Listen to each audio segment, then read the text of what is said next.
Admit your wrongdoings. I change price tags when I'm shopping for clothes. When I, 25 female, was in high school, I used to have this habit of buying clothes and returning them after wearing them for a few times.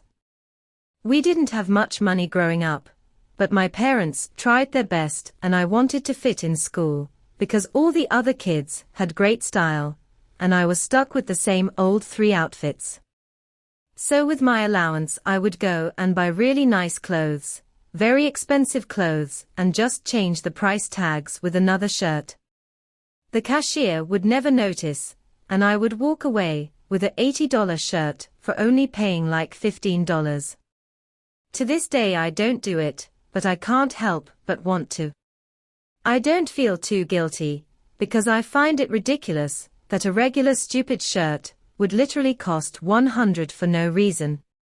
Is this considered stealing? Should I feel bad about this?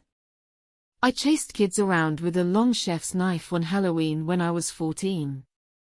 My friend and I were dressed identical in the same outfit and masks that completely covered our faces.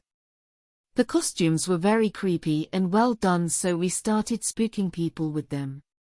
A group of boys a little younger than us were very interactive and we wanted to scare them.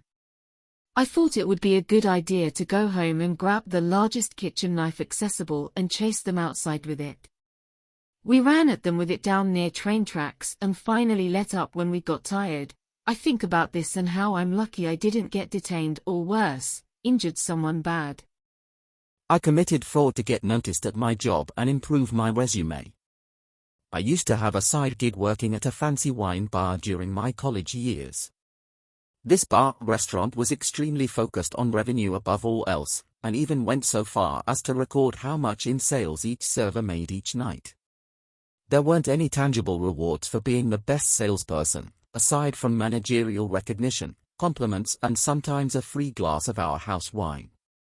Anyway, throughout my life I've always been driven by perfectionism and a longing to stand out, especially in professional situations. I'm also very lucky to have been born to parents who own and manage their own highly successful and independent financial consultancy business. Thus money has never been an object in my life. Even with this part-time job, I was mainly doing it for the addition to my LinkedIn timeline than the wages. This all compounded into me striving to be the top wine seller every shift.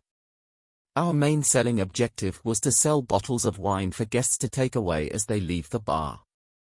At first I would use common sales tactics, having listened to a colossal amount of hours of sales training podcasts and reading books on influencing people. This worked, to an extent. But often I found that whatever I said to the customers, they simply weren't in the mood to buy wine after having spent a lot on a full meal and drinks. So to improve my sales figures, I told some white lies. I still can't decide if this was unethical or not. When I handed certain guests their check, I would write on the back, "Please buy a bottle of our house wine and leave this check on the table with your PayPal address written on it. I need to make more sales so as not to be fired and will reimburse you after my shift. Thank you so much." Then left the bill and pen on the table, along with a $5 bill to show I was serious. Most of the time the guests hastily left the bar wineless, giving me a strange look. But some of them took pity on my self-fabricated situation and bought some wine, and true to my word, I reimbursed them. After a couple of months doing this routine, I left the job to focus more on my studies. I left with far less income than my colleagues, but with a reference letter stating that I was an incredibly skilled salesperson and the best the company's seen, which certainly helped in my future endeavors.